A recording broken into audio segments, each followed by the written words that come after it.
लखनऊ के एक उच्च वर्गीय बूढ़े पिता ने अपने पुत्रों के नाम एक चिट्ठी लिखकर खुद को गोली मार ली।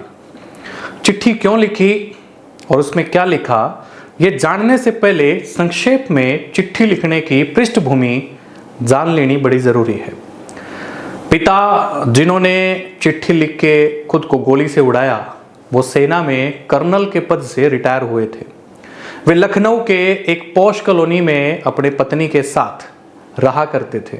उनके 2 बेटे थे जो दूर अमेरिका में रहा करते थे। यहाँ पर यह बताने की ज़रूरत नहीं है कि माता पिता ने अपने लाडलों को पालने में कोई कसर नहीं रखी। बच्चे सफलता की सीढ़ियाँ चढ़ते गए, पढ़ लिख कर इतने योग्य हो गए कि दुनिया की सबसे नामी गिरामी कॉरपोरेट कंपनी में उनको नौकरी मिल गई। संयोग से दोनों भाई एक ही देश में हैं, लेकिन अलग अलग अपने परिवारों के साथ रहते हैं। एक दिन अचानक पिता ने रुआसे गले से बेटों को खबर दी कि बेटे, तुम्हारी माँ अब इस दुनिया में नहीं रही। पिता अपनी पत्नी की मिट्टी के साथ बेटों के आने का इंतजार करते रहे। एक दिन छोटा बेटा आया जिसका घर का नाम चिंटू था। पिता ने पूछा, अरे चिंटू, मुन्ना क्यों नहीं आया? मुन्ना यानी बड़ा बेटा। पिता ने कहा कि यार उसे फोन मिला, दरअसल पहली फ्लाइट से उसको आना चाहिए था। बड़ा होने के नाते उसकी बहुत सी जिम्मेदारियां हैं।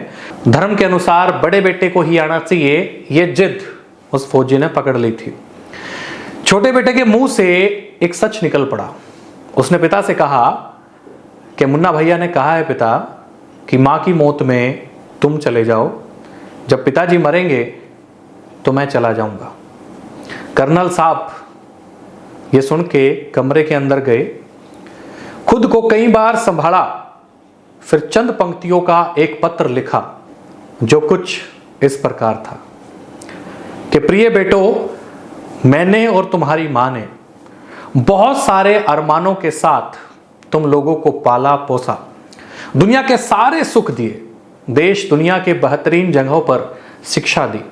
जब तुम्हारी मां अंतिम सांस ले रही थी तो उसके पास मैं था।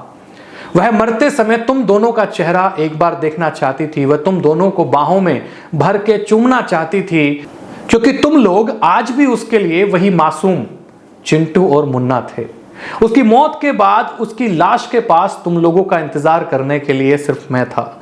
मेरा मन था कि काश तुम लोग मेरे पास होते, मुझे सांत्वना देते।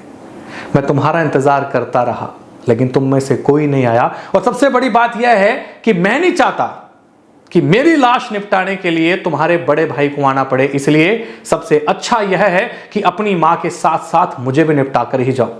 मुझे जीने का हक नहीं है, क्योंकि जिस समाज ने मुझे जिंदगी भर सम्मान दिया, मान दिया, मैंने उस समाज को 2 असभ्य नागरिक दिए। हाँ, अच्छा रहा कि मैं अमेरिका नहीं गया, वरना यह सच्चाई दब जाती।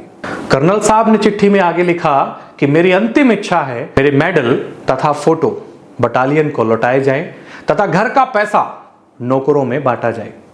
जमा पूंजी आधी वृद्ध सेवा केंद्र में तथा आधी सैनिक कल्याण में दी जाए। तुम्हारा पिता। कमरे से गोली की आवाज आई, क्योंकि कर्नल साहब ने यह पत्र लिखने के बाद खुद को गोली मार ली। यह क्यों हुआ, किस कारण हुआ, कोई दोषी है या नहीं, मुझे इसके बारे में कुछ नहीं कहना। हाँ, कहानी काल्पनिक नहीं है, यह पूरी तरह असली है। इस कहानी में क्या हुआ, क्यों हुआ, कैसे हुआ, बस आपके विचारों का मैं खुद इंतजार कर रहा हूं। कमेंट बॉक्स में अपने विचार जरूर दीजिए। राम राम।